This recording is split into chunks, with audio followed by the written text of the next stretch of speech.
Hello, I'm Gabby. I'm one of the SEND consultants here at Sunshine Support. Today, somebody in our team posted a news article that really enraged me. I don't often get enraged by things and I'm pretty even-tempered, but this article really did press my buttons. The article was a generic article about the government's plans to try and replace some of the EHCPs with places in SEND specialist provisions or ARPs, additional resource provisions, or units.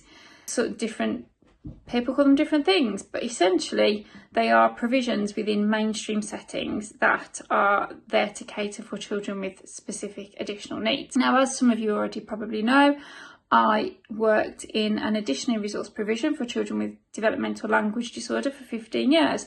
So I think I'm pretty well versed to come on here and talk about this article. The bit that enraged me more than anything was there was a little section from our Education Secretary, Bridget Phillipson. And in the news article, it stated that Bridget Phillipson had visited several schools across the country that are able to manage children with an array of additional needs, but without having large numbers of EHCPs.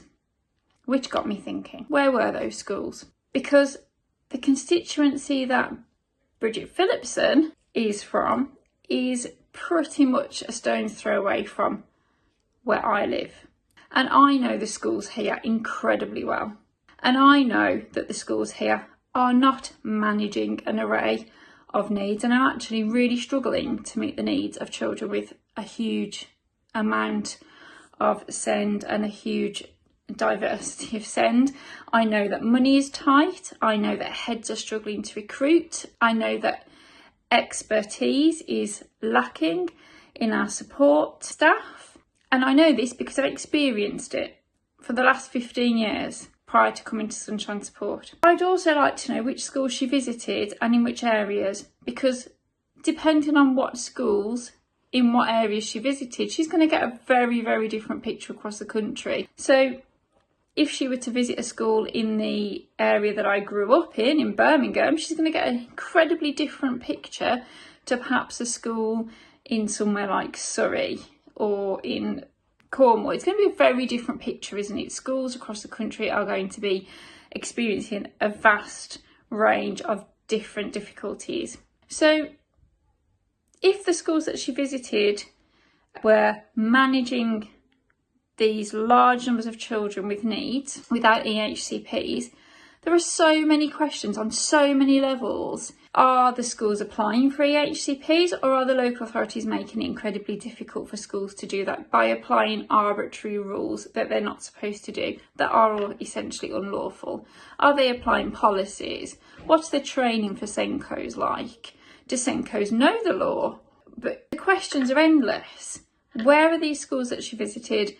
Who are they? And what are they doing to manage these needs? However, and this is the thing that really, really did enrage me, it's not about managing SEND children.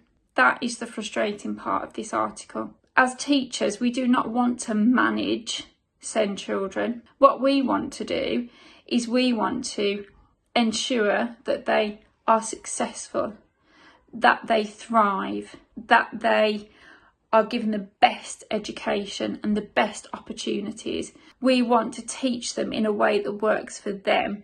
We don't want them to fit in with a system that doesn't work for them.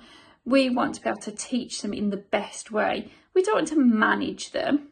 We don't want to manage a group of children with additional needs. I mean, it's just such infuriating language, isn't it? My argument is that what if it were flipped? What if all of our schools were SEND schools and we started talking about managing children without SEND? There are some schools out there that manage children without SEND needs incredibly well. I think we'd all have a very, very different opinion on this article. We don't want schools that are managing.